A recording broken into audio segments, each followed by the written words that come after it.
Shalom, Kahala Yahweh, Bashem Yahushai, Bashem Makok Radash. Double honors to my teachers, the apostles and elders of Great Millstone. Peace and mercy to the elect, who are the house of David, reborn again in this generation.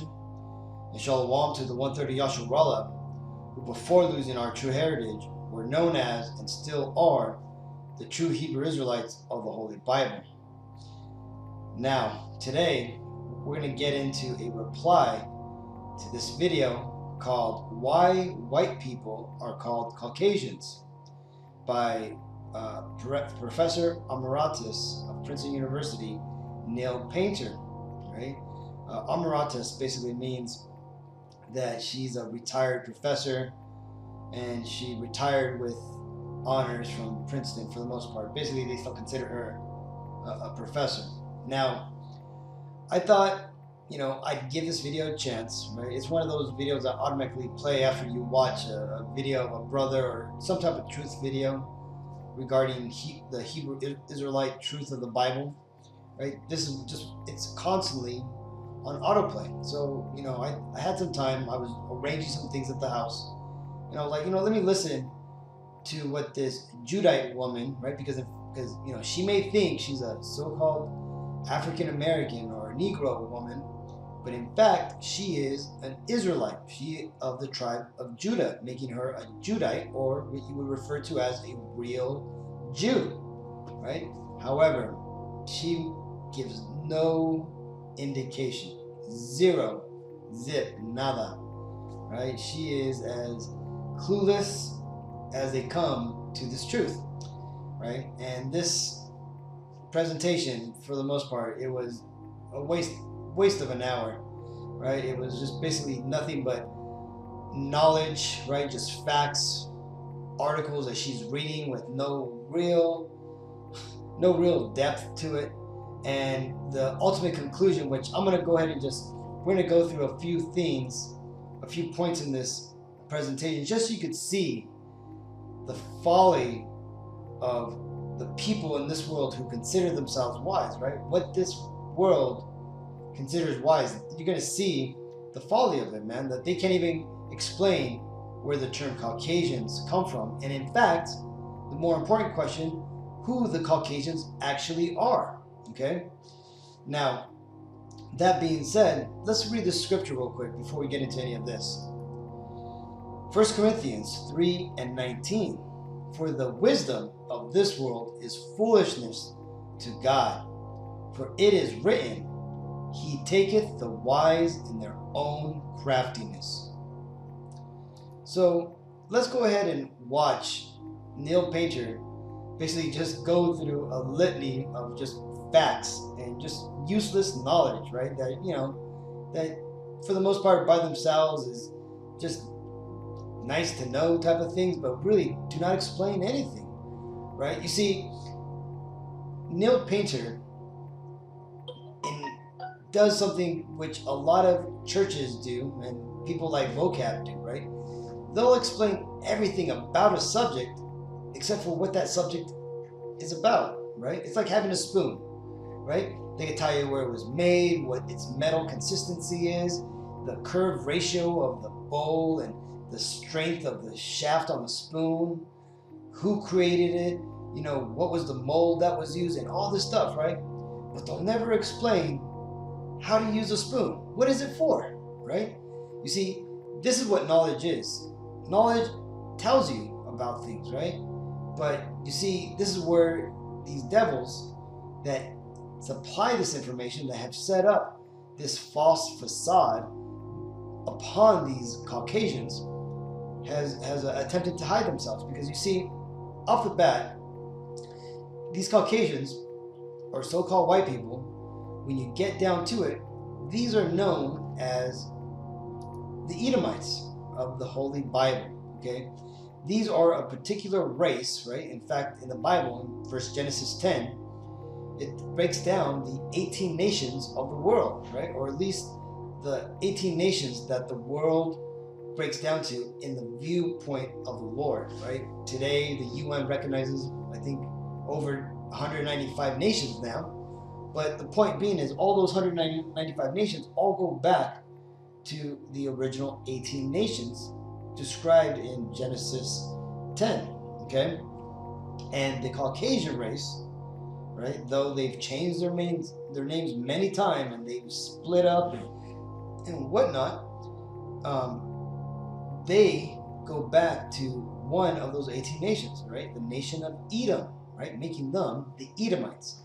Now, back to this portion of this video, right? We're going to hear Neil Painter just bring up some, like I said again, some stale ass facts that don't describe shit about these people, right?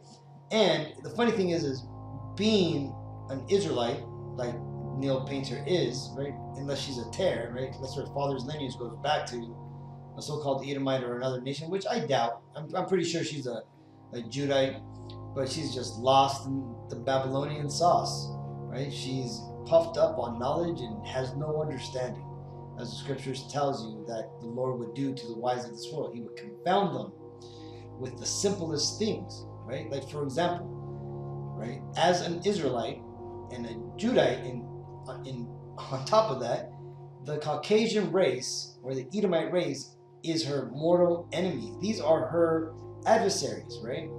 Just as the tribe of Judah and the Israelites are the physical representation of the Lord here on earth, the Caucasian race, the Edomites, are the physical counterpart or representation of Satan, evil here on earth, okay? Though it's a lot more subtle than that, right? You're not going to have Judites or Israelites floating around on, a holy cloud and all that stuff, and, beams of rays, light rays shooting out from behind them when they come in.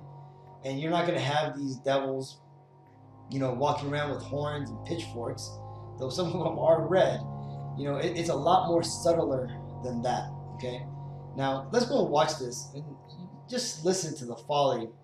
Now, after she explains a little bit about the Caucasians of Georgia, because ultimately this woman, and I'm sorry I have to cut in, I'm just trying to give you a real quick synopsis of her hour-long presentation of nothing, right? Because for the most part, she comes down and ties the Caucasians to the people of Georgia over there in below the Caucasus Mountains. Now, yes, there are Caucasians within the Georgian country, but that's not the only Caucasians, right? The seed of Edom, the Caucasians, have spread around the entire world, right? So let's go and just watch what this woman says about this. So those people standing behind my Brooklyn revelers, those people are or were Caucasians. Now, a word on naming. In both the popular literature and the scientific literature, the names of the people and the places slide around. So we talk about Caucasian, we talk about Circassian or Circassian, we talk about Georgian, and those terms function almost interchangeably outside of Russia. But in the historical period, that is before the 20th century, before the late 20th century, those people were synonyms of the most beautiful people in the world. And if you ask Georgians, that is from the Republic of Georgia, if you ask them now, is it true Georgians are the most beautiful people in the world? What do they say? Yes.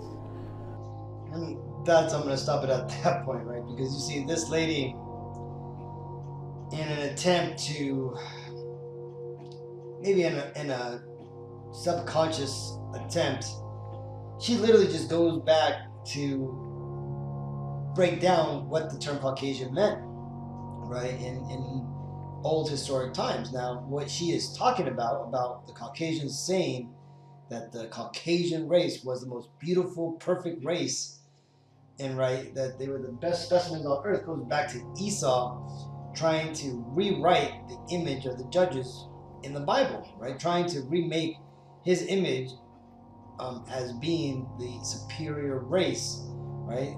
Instead of what the Bible refers to it as the basis of men.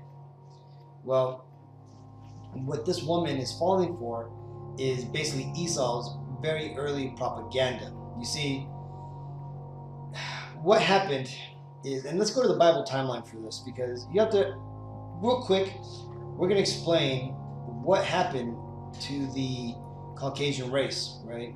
We understand that in the beginning, Jacob and Esau were born, and you can read about this in Genesis 25 and 22, right? Jacob being the progenitor of the races that you will refer today as the Negro, Latino, and Native Americans, and Esau being the progenitor of what you will refer to today as the so-called Caucasian race. Well, time goes on. The Caucasians eventually come into power around, I'd say, a good jump would be around the time Philip the Great, right? Let's just read this. It says, this is in circa 550 BC. Edom's line produces Argeus the first king of Macedon, who in 7 generations would produce Alexander the Great, and who claimed they descended from Hercules, right? Now that's false. Now the thing is these Edomites, the reason why they say, well, it's not false, but it's kind of like an embellished lie, right? Because Hercules, for the most part, was an Israelite, okay? Or he comes from a Hebrew lineage, right? But the thing is that though Edom does this, it's the same reason why Edom are also Hebrews, right? He would be Edomites would be Hebrew Edomites, where the chosen line would be Hebrew Israelites. Okay.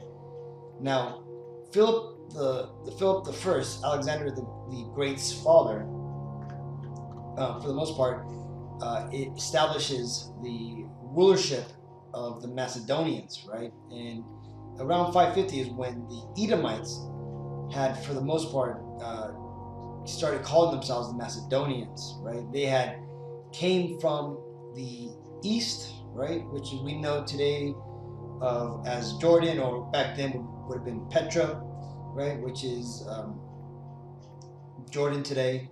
Well, they came from the east, and they basically settled in the Macedonian area, right there above Greece, right at the Aegean Sea. And again, the Aegean Sea is also named after some of the Edomites' forefathers, right? Namely, Agag, right? Who you could read about in the book of Samuel, when that Edomite patriarch was hewn to pieces by our prophet Samuel.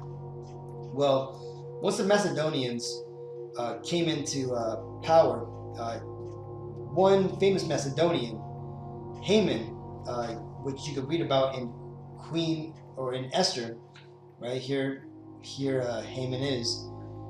You could see that these Edomites had an ability to climb to higher power, right? In fact, Haman was an advisor to the Persian king. Well, eventually, we all know that Haman met his untimely demise by the hand of the Lord, and he fell into his own devices, which were meant to kill off the Israelites. Now, during this time here, at 484 BC, you have a line, right? This line denotes the end of ancient history, right? So before this, where Nehemiah rebuilds the temple, found in the book of Nehemiah, all the way back to the things that we had just covered, that is basically ancient history. And this barrier you do not learn about in Esau's school system. Okay, to learn anything before this, you have to get into the Bible or study ancient history in college. But the ancient history you start reading and learning about are from people like this, who for the most part are just regurgitating the tripe that they are fed. Now, that being said, the Edomites started establishing themselves as a power. In fact, an Edomite historian, in fact, the first historian of our societal system, Edomite Empire, right, came out. His name was Herodotus, and he recorded the first historic recordings of the world, right? And he did this through a perspective of simply as taking notes, right? Writing history down.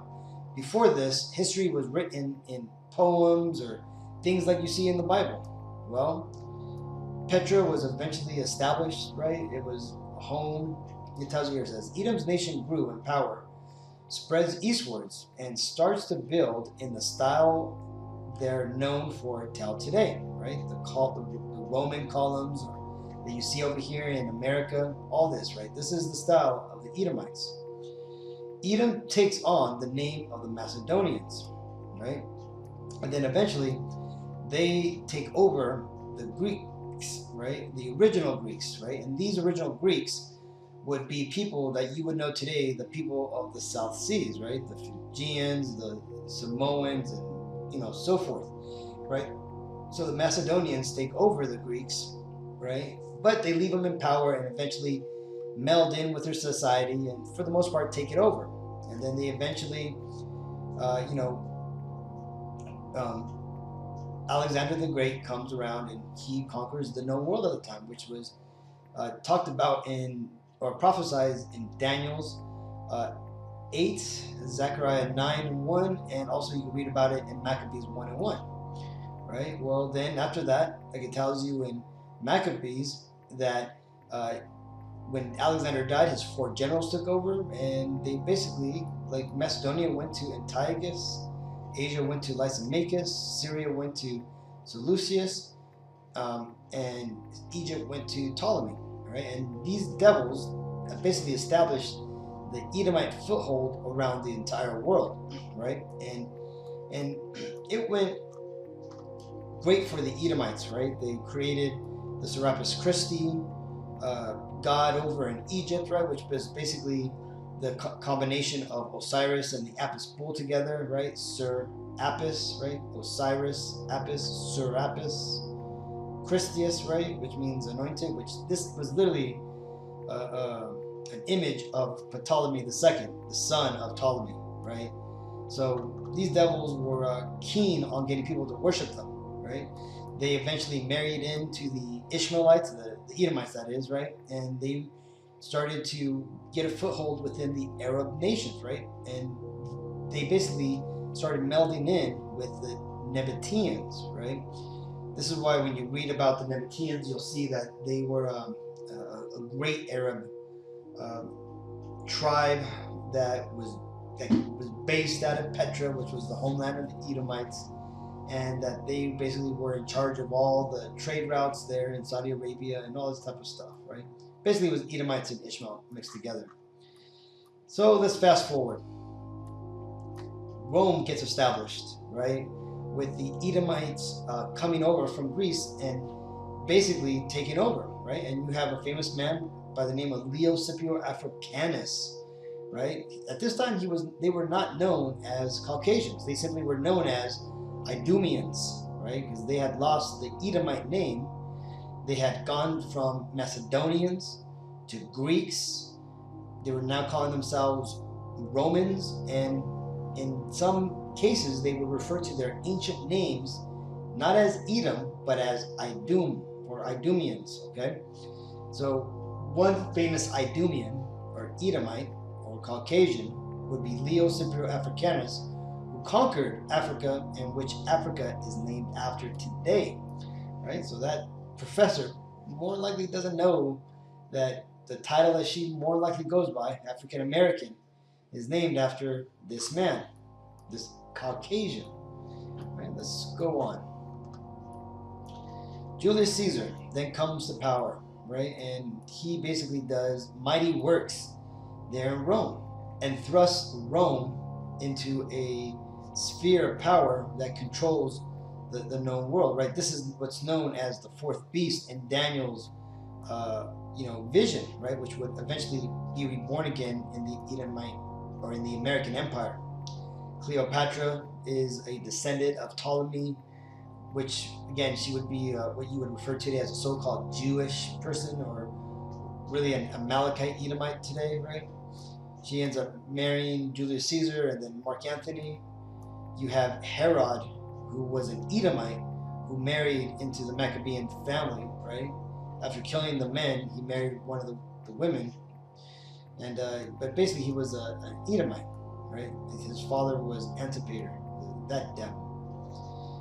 Then when you go on further, and again, I just want to highlight the Edom's, basically his rise and fall to power, right? And here is where it all started falling in around 96 A.D., about 60 years after the Messiah had passed away. You had the first so-called Negro Roman emperor. Now Nerva was an old man, and he was seen as a safe choice politically to take over emperorship, while the other emperors, the other Edomites, basically jockeyed and politically positioned themselves for the role of becoming emperor. Like it tells you here, it says, first Judite emperor of Rome. This begins Judah's control of Rome, ruled at age 65, reigns for 15 months before dying of natural death, right? And they put him in power because he was old, he had no descendants to pass the emperorship to, and this was considered a safe choice. Well, eventually when he came into power, it started the control of Rome by the Judites, right? The so-called Negroes, right? One of the most famous Negro emperors would be Septimius Severus, right? He basically killed off the top 7 emperors, which is why he's called Septimius Severus, right? The killer of the 7, I guess you could say, right? It says, Emperor Septimius Severus, the Judite, solidifies control of Rome from Edom, right? And about this time here is when the Edomites started to lose control over Rome, right? Pagan Rome, as what it was referred to back then.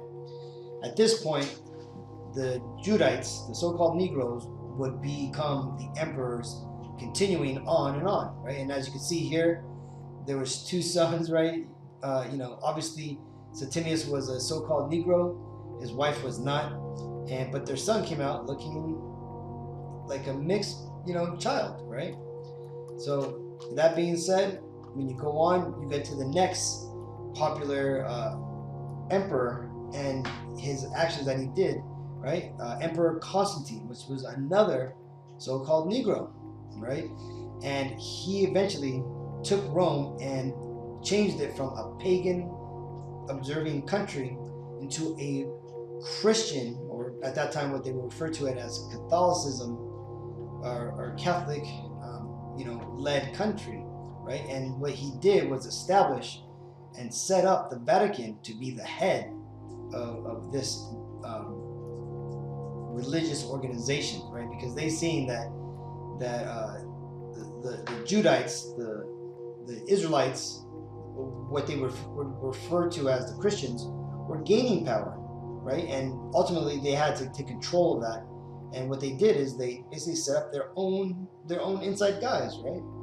Well, that's what the Vatican ultimately was. Now, I said all that to say this. By this time, and by the time that the Roman Empire split itself off and created the Byzantine Empire in 330 AD, the Caucasians, which were left in Rome, had seen that it just wasn't the place for them anymore. And eventually, after the church continued to grow and get stronger, the Edomites, for the most part, made a mass exodus out of Rome, right? Circa 400 to 900 AD, right? You had a mass exodus of what you would refer to as Romans or pagan Romans, Idumeans, right? Or what biblically would be correct, Edomites, leave the Roman Empire and head north, right? Because they did not basically mix well. They didn't have control over the Rome anymore. So they ultimately fled north, and they stayed in the Caucasus Mountains, right? And there for 1,000 years would Edom dwell. Like it tells you in the book of Revelations that he would be shut up for 1,000 years, right? That's what this is talking about. Well, 1,000 years passed, right? And then comes around 1200, 1300, that the Edomites, let's fast forward to it, right? The Edomites basically started to remake themselves, right? The one part of the Edomites, the top part of the Edomite tribe, the Amalekites, they basically took on ownership of the land north of the Caucasus Mountains, which was at the time referred to as Khazariya, right? Now, these people, they eventually would take on the heritage of the Israelites, and they would create their own religion referred to as Judaism, okay? And they would then continue as this, right? They would continue as Jewish converts for the most part, knowing that the true Israelites are out there somewhere. But it wasn't until the 1800s when they started to claim that they in fact were the Jews of the Bible, which they are not. They eventually got destroyed by the progenitors of the Russians today, known as the Rush. And then ultimately, the biggest thing happens is the Black Plague hits the Europe, right? And what happens is when the Black Plague comes through, what it does is here, let's read it. It says, a devastating global epidemic of bubonic plague that struck Europe and Asia. It killed more than 20 million people in Europe, almost 1/3 of the continent's population. This led to the rebirth of Edom's control over the world. You see, because what had happened is the Europeans in power at the time were the so-called Negroes, right? This is when Jake ruled the Dark Ages, right? The Middle Ages, as it's referred to, right? Well, what happened is, besides a mass die-off of the ruling class or the people in power, the Edomites had started to establish themselves, right? This is where you start seeing the birth of Switzerland, right? After the defeat of Aachen, right, by the Crusaders, right, the Knights Templars, right, which is the forerunners to the Freemasons. They came from Israel to Sweden, and they established this country, right? And this is basically where Esau gets a strong foothold in what the Bible refers to as the bottomless pit, right? In fact, today, the kings of the world, the Rothschilds and some of the other top bankers of the world, reside in Switzerland. In fact, today, you had people gather outside the Rothschild castle to basically protest, right? So, and it got to the point where police had to bring out water cannons to dissuade the rioters. Well, again, I digress, but again, you can start seeing the Edomites, the Caucasians, started to gain power, right?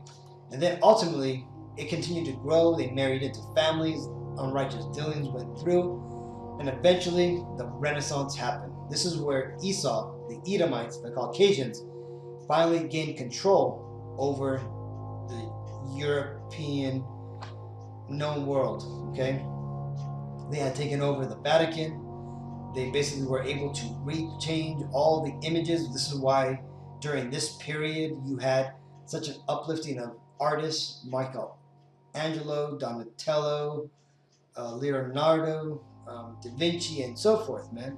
The reason is because they had started a mass campaign of painting all the images of the so-called Negro emperors and ruling class into Caucasians, right? This is why you have Renaissance art, right?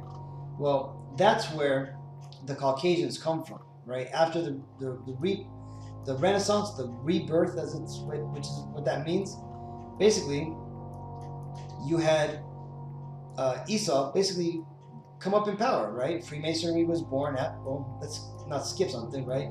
The Vatican and basically trying to control the rise of these Caucasian, basically heretics and pagans, devil worshippers, more accurately, on Friday the 13th, decided to kill off the Knights Templar in a surprise attack, right? This is why Friday the 13th is such a bad day. This happened in 1307, right? These are the occultists, the people within the nation of Edom that are doing directly the work of Satan. Well, after that, what happens is they come back and they rebrand themselves as the Freemasons, right? You get a popular family known as the Medicis.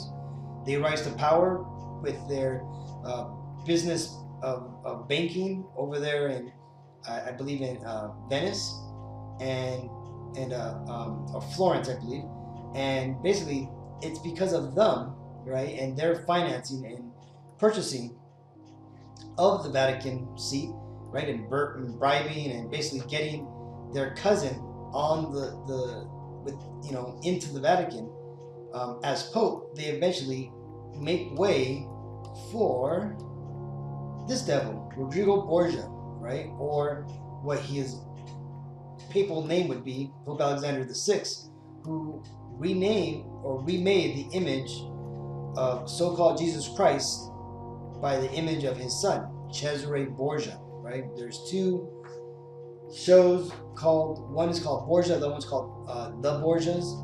Great shows, shows you how these guys basically, how wicked they were, right? They're so wicked that they were referred to as the first crime family in the world.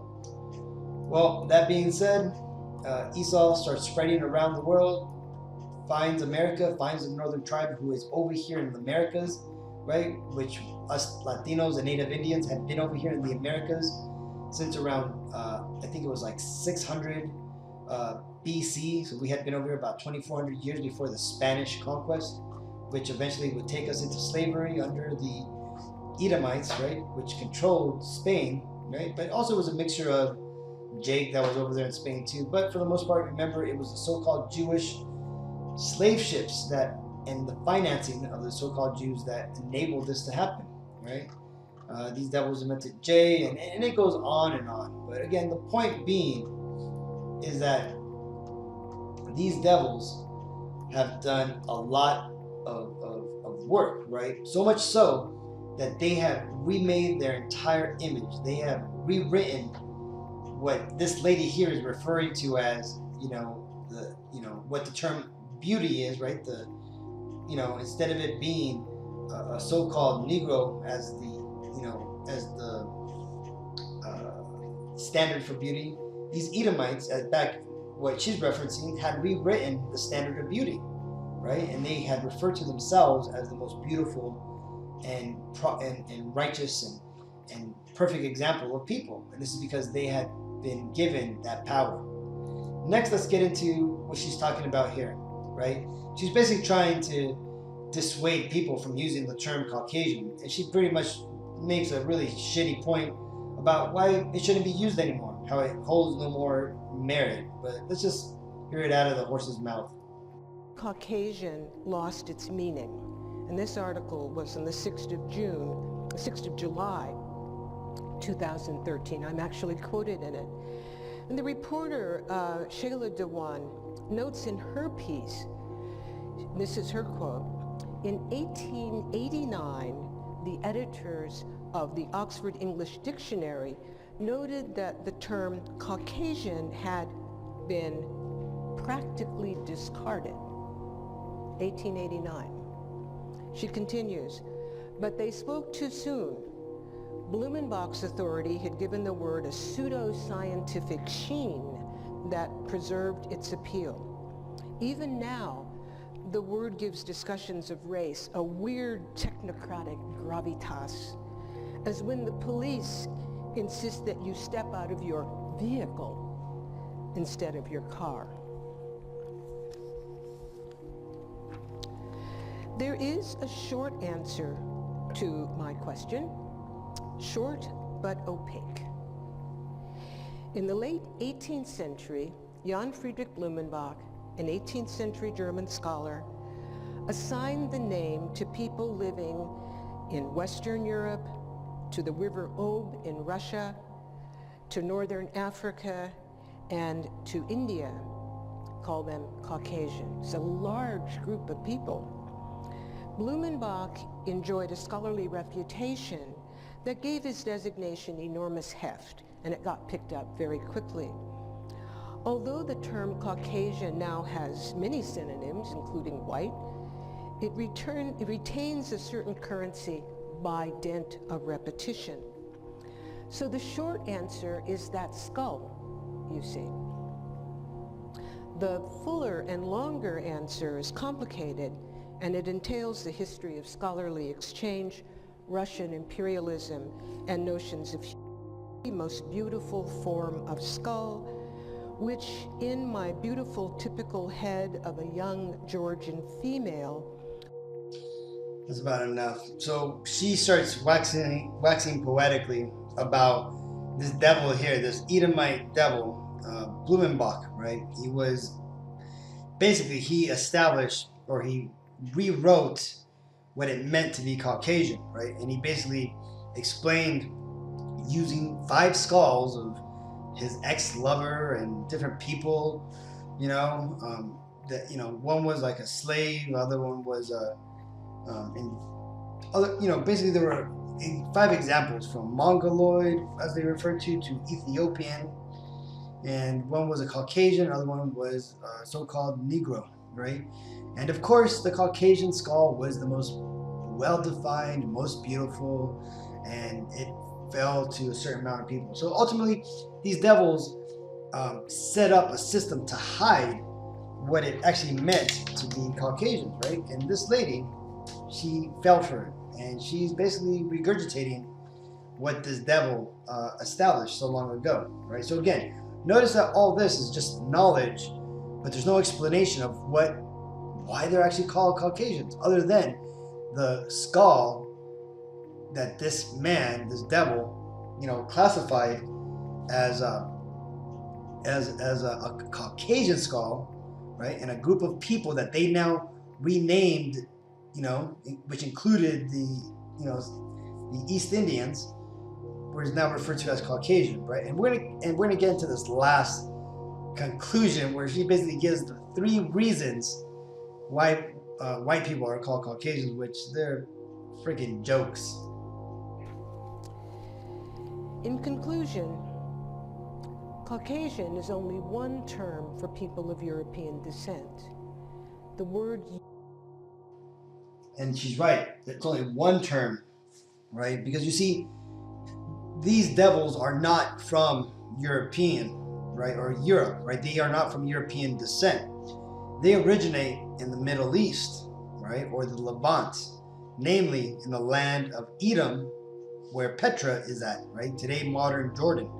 That's where your so-called Caucasians come from, okay? From the mountains of Petra, okay? And they since have migrated into Europe and have taken it from the Japhetic people, okay? And they now refer to themselves as Europeans. Used depends on the context and the group taken as its opposite. Who is speaking, to whom, when, where, and for what purpose. The use value of Caucasian depends on its use, not on any basis in biological fact. The term Caucasian... No basis in biological facts, right? That's what this said. No basis in biological fact, right? See, this woman has been blinded by the gods of this world, which are the Edomites, right? The Caucasians are the gods of this world. They have indoctrinated this Judite woman to believe that the term that these Edomites go by has no connections to them. And not only that, but they have tricked her into believing that Caucasian only falls upon a particular race of Caucasians, that being of the Georgian people, which over there are in Eastern Europe, right? Which again, the Caucasians are all over the world. In fact, they rule the world, right? America, Australia, Europe, England, Sweden, Australia, New Zealand, France, Russia, right? And all over the place, man, right? But the thing is this lady has been, her mind has been polluted by the knowledge or the wisdom of this world. And because of that, she has no wisdom, even though she's a woman of age, which should now be able to gather wisdom, right? But she's been destroyed by this system. Vision for white people grows from 3 main roots. One root lies in the history of imperialism, especially the Russian campaigns of Catherine the Great and her army, and the German-trained medical doctor, Georg von Asch, who sent so many specimens to Blumenbach.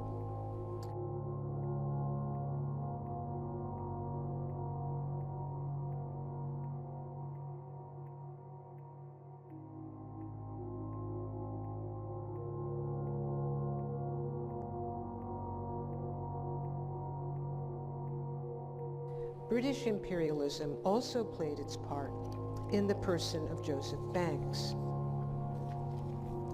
One root lies in notions of beauty, Caucasians as the most beautiful people in the world.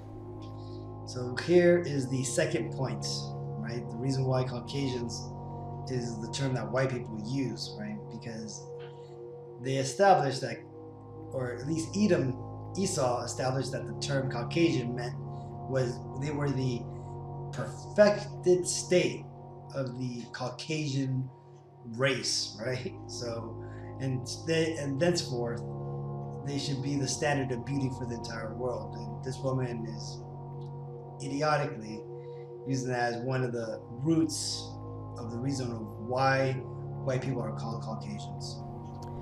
And one root lies in the idea and the ideal of enslaved women as especially beautiful, as in the Odalisque. And this refers to during the time when the Caucasians, the Edomites, had been referring to themselves as Caucasians, and they were coming up out of the Caucasus Mountains. They were a base people, right? You could read the book by Arthur Koestler called The 13th Tribe, and it explains how the Edomites were in their base state while they were living in the Caucasus Mountains. They were basically like trailer trash for the most part.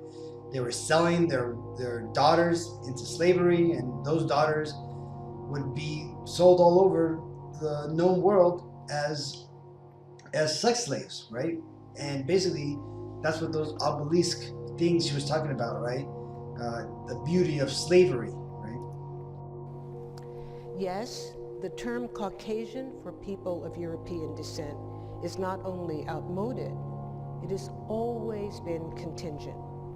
It didn't work in pre-Holocaust Europe, where divisions were drawn between Gentiles and Jews were racialized even though they were of European descent.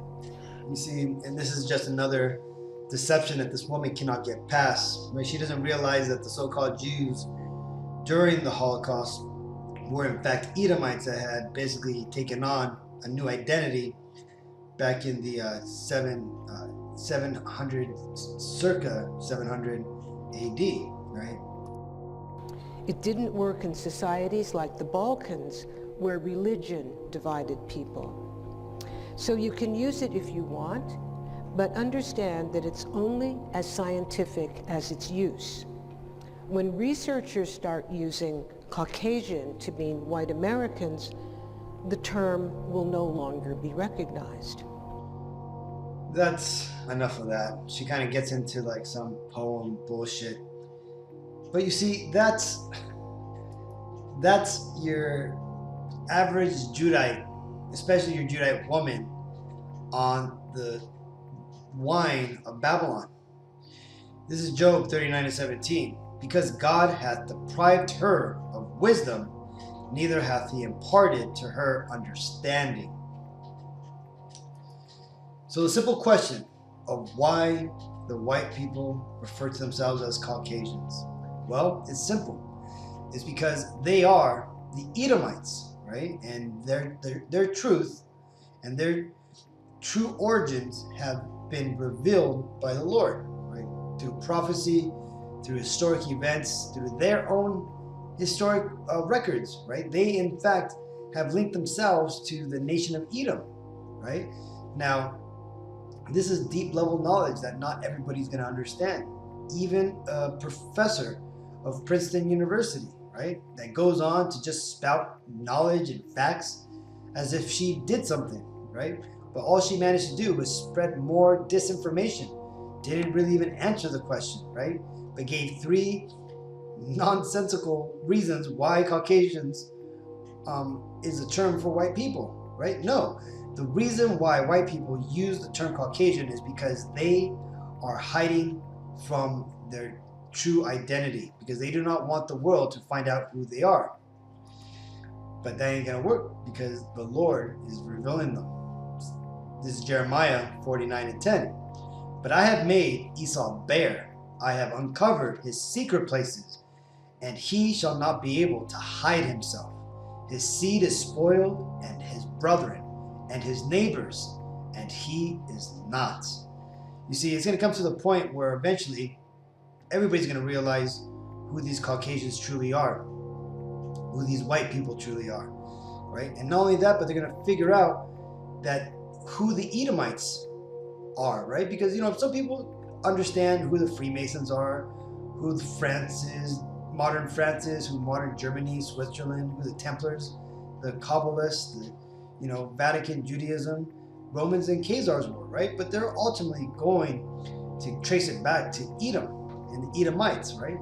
Hopefully, through our work that we're doing and pushing out the truth of the Bible, right? And ultimately, it's going to happen because it's been prophesied, as I just read in the Bible, right? And when that happens, they're going to realize why Esau has been hiding from his true identity, why he was for a while referring to himself as Caucasian, which now he's even trying to get away from.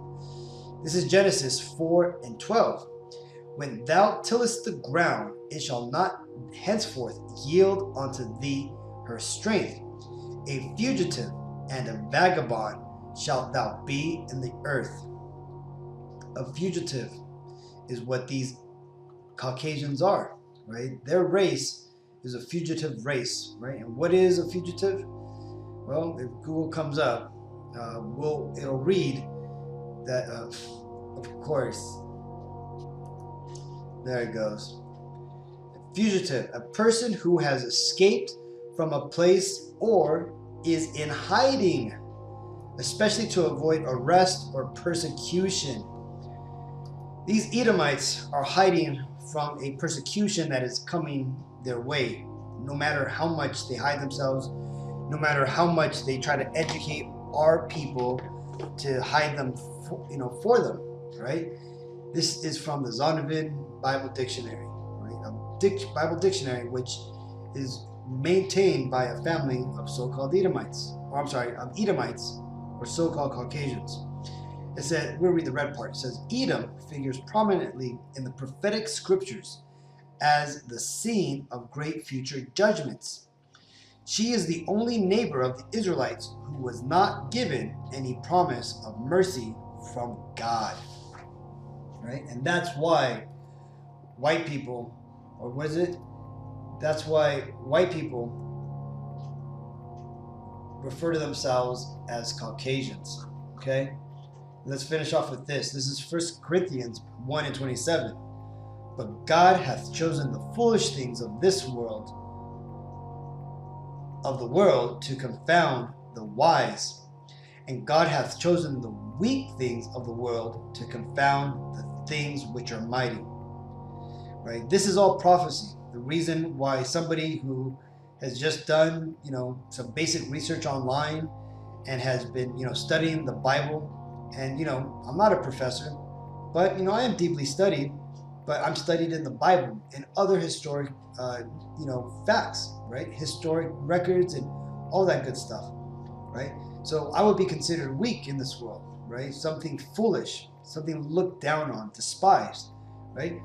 But it's prophecy that me bringing forth the truth of the Bible as it's written in its true narrative, that I would confound through the power of the Lord the mighty of this world, right? People who would consider themselves wise, people like this professor who had no clue what she was talking about. So, Neil Painter, I'm sorry, but you don't got it, right? If you want the truth, look up Hebrew Israelism, understand that you are a true Jew, you're an Israelite, and you better repent before the Lord comes back, before he destroys you. So with all that, I want to give all praises to Yahweh Ba'Shem Yahushai, Ba'Shem Kodash, double honors my teachers, the apostles and elders of Great Millstone. Peace and mercy to the elect.